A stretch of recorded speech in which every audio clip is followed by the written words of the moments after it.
आप ये सोच सकते हैं कि एक बाप बेटी का लिप लॉक किस, जो कि न्यूज़पेपर में छप के आया था और इसके बाद जो बवाल मचा था जिससे पूरा देश में हाहाकार मच गया था। सो हेलो फ्रेंड्स, मैं हूं चांदनी। वेलकम टू माय चैनल फिल्मी चांदनी में आप सभी का स्वागत है।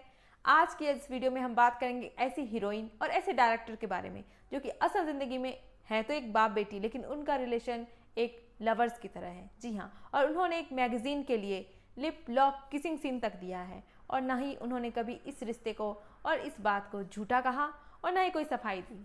यानी वो भी खुद इस रिश्ते में बने हुए हैं और उनका रिलेशनशिप बाप बेटी का नहीं, एक रिलेशनशिप है जो कि एक लवर्स और कपल्स के बीच में होता है। आज के इस वीडियो में हम बात करेंगे एक ऐसी एक्ट्रेस के बारे में जिनको 16 साल की उम्र में ही शराब की बुरी तरह से लत लग चुकी थी। जी हाँ, और इस हीरोइन के बहुत सारे अफेयर रह चुके हैं और आप यकीन नहीं करेंगे, उन अफेयर्स में एक नाम उनके सगे बाप का भी है। बाप ने अपनी बेटी के साथ रिलेशनशिप बनाए रखने के लिए अपनी बेटी के जितने भी रिश्ते थे, जितने भी अफेयर्स थे, सबको तोड़वा दिए। पूजा भट्ट की पूरी लाइफ सिर्फ विवादों से घिरी हुई रही है। कोई भी पूजा भट्ट को उनकी एक्टिंग की वजह से नहीं पहचानता। सिर्फ और सिर्फ उनकी ज़िंदगी से जुड़ी कंट्रोवर्सीज ही उनको लाइमलाइट में लेकर आई। दोस्तों, पूजा भट्ट का जन्म 24 फरवरी 1972 को हुआ था। उनका जन्म मुंबई में हुआ था और पूजा के पिता बहुत ही मशहूर फिल्म मेकर हैं महेश भट्ट, और पूजा का एक सगा भाई भी है जिसका नाम राहुल भट्ट है। दोस्तों, पूजा भट्ट की पढ़ाई के बारे में बात करें तो उन्होंने कुछ खास पढ़ाई नहीं की है, क्योंकि जब उनकी पढ़ाई की टाइम थी तभी उनके माता पिता का डिवोर्स हो गया था और वो अपनी माँ और भाई राहुल भट्ट के साथ अलग रहती थी। महेश भट्ट से अलग होने के बाद पूजा भट्ट की माँ किसी तरह अपना गुजारा करती थी और सूत्रों की माने तो 16 साल की उम्र में ही पूजा भट्ट को शराब की बुरी तरह से लत लग चुकी थी। जी हाँ, और ये लत बहुत ही गंदी आदत बन चुकी थी। कुछ दिनों बाद पूजा को यह एहसास हुआ कि अगर वो शराब पीना नहीं छोड़ेगी तो वो ज़्यादा दिन तक नहीं जी सकेंगी। पर एक बात हमेशा से क्लियर थी कि पूजा भट्ट को हमेशा से एक्ट्रेस ही बनना था, इसलिए वो 16 साल की उम्र से ही अपने पापा महेश भट्ट के साथ फिल्म के सेट पे जाने लगी थी। जब वो 17 साल की हुई तो पूजा भट्ट को महेश भट्ट ने फिल्म डैडी में लॉन्च किया और इस मूवी में उनके काम की तारीफ भी हुई थी। उसके बाद सन 1991 में दिल है कि मानता नहीं से पूजा भट्ट को बड़े लेवल पर लॉन्च किया गया। इस मूवी में उनके साथ आमिर खान नज़र आए थे और ये मूवी सुपर डुपर हिट हुई थी और इसके बाद से पूजा को एक्टिंग में ज़्यादा काम मिलने लगा था। अब आते हैं दोस्तों सबसे इंटरेस्टिंग टॉपिक पर कि पूजा भट्ट के अफेयर्स कितने रह चुके हैं। वैसे तो उंगलियों में गिना नहीं जा सकता उनके अफेयर्स इतने रह चुके हैं, लेकिन शुरू करते हैं शुरुआत से। सबसे पहला अफेयर उनका चला था राहुल रॉय के साथ। उनकी राहुल रॉय के साथ एक नई मूवी आने वाली थी, फिर तेरी याद आए, और इसी सेट पे, इसी फिल्म की सेट पे दोनों मिले थे। राहुल रॉय उस टाइम नया नया स्टार बना था, वो सारी लड़कियों का क्रश था और सारी लड़कियां उस पर जान छिड़कती थी और यही वजह थी कि पूजा भी राहुल रॉय के प्यार में पड़ गई। जब महेश भट्ट को इन दोनों के बारे में पता चला तो महेश भट्ट ने अपनी पूरी कोशिश लगा दी इन दोनों के अफेयर को तोड़वाने में। राहुल रॉय और पूजा भट्ट की अफेयर्स की खबर जब पेपर में छपने लगी तो महेश भट्ट ने पूजा भट्ट पर पाबंदी लगाना शुरू कर दिया, लेकिन पूजा भट्ट पर इन बातों का कुछ खास असर नहीं पड़ा। तो महेश भट्ट ने अपनी पावर्स का इस्तेमाल करके राहुल रॉय का करियर ही समाप्त कर दिया और जैसे ही राहुल रॉय की करियर चौपट हो गई, पूजा ने भी उससे अपना पल्ला झाड़ लिया। पूजा भट्ट का दूसरा अफेयर मिथुन चक्रवर्ती के साथ चला। जी हाँ, इन दोनों ने साथ में एक मूवी की थी तरी पार और इसी दौरान दोनों का अफेयर स्टार्ट हो गया। हालांकि उस टाइम मिथुन चक्रवर्ती शादीशुदा थे और इसी बात का फ़ायदा महेश भट्ट ने उठाया। महेश भट्ट ने मिथुन की बीवी योगिता के साथ एक पर्सनल मीटिंग फिक्स की और उनको मिथुन और पूजा के बारे में सारी बात बता दी। जब उनके अफेयर की खबर मिथुन की वाइफ को पता चली तो उसने ये रिश्ते को तोड़ने की मांग की और मिथुन ने इसमें हामी भर दी और पूजा और मिथुन का रिश्ता वहीं ख़त्म हो गया। इन सब चीज़ों से एक बात तो साफ हो गई थी कि महेश भट्ट कभी नहीं चाहते थे कि पूजा किसी से भी रिश्ता बनाए। जहाँ भी उनके अफेयर या कोई भी रिश्ते होते थे वो उनको कोई ना कोई तिकरम लगाकर तुड़वा देते थे। मिथुन के बाद पूजा भट्ट का अफेयर आदित्य पांचोली के साथ जुड़ा और आदित्य पांचोली के साथ भी उनका अफेयर काफ़ी दिनों तक रहा। और उसके बाद एक ऐसे विवाद ने पूजा भट्ट को इस तरह से घेरा कि पूरे देश में हंगामा मच गया। जी हाँ, स्टार डस्ट मैगजीन के लिए पूजा भट्ट और महेश भट्ट ने लिप लॉक किसिंग सीन का पोज दिया।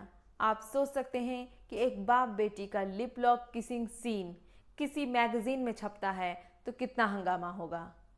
ये किस अब तक का सबसे घटिया किस माना जाता है, क्योंकि ये किस एक बाप और बेटी के बीच में हुआ था।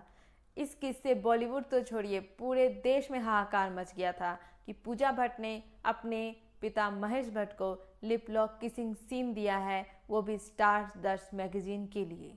ये लिप लॉक किसिंग की बात जैसे ही मीडिया में फैली तो लोग पूजा भट्ट और महेश भट्ट की आलोचना करने लगे थे, लेकिन वहीं दूसरी तरफ पूजा भट्ट और महेश भट्ट को इस बात से कोई फर्क नहीं पड़ रहा था। यहाँ तक कि जब एक प्रेस कॉन्फ्रेंस में उनसे पूछा गया कि उन्होंने इस तरह के किस अपनी बेटी को क्यों दिए, तो उन्होंने यही जवाब दिया कि इसमें बुराई ही क्या है, अगर पूजा उनकी बेटी नहीं होती तो वो उनसे शादी तक कर लेते। अब आप सोचिए, कोई भी बाप अपनी बेटी के लिए इतने वर्ड बोल रहा है, लेकिन फिर भी बॉलीवुड ने उसे बैकआउट नहीं किया और वो आज तक बहुत ही इज्जतदार इंसान के रूप में जाने जाते हैं। कई दिनों तक ये गर्मा गर्म खबर बनी रही और मीडिया में इसके काफ़ी चर्चे रहे, लेकिन उसके बाद ये मामला नॉर्मल हो गया और ना ही कभी पूजा ने और ना ही कभी महेश भट्ट ने इसमें कोई आपत्ति जताई, यानी कि वो खुद इस बात को स्वीकार करते हैं। उन्होंने कभी भी नकारा नहीं कि उन्होंने ऐसा नहीं किया है या उनके बीच ऐसा कोई रिलेशन नहीं है। इस सुपर हॉट न्यूज़ के कुछ ही दिनों के बाद उनका अफेयर बॉबी देओल के साथ शुरू हुआ। कई इवेंट्स और पार्टी फंक्शंस में पूजा भट्ट बॉबी देओल के साथ नजर आने लगी।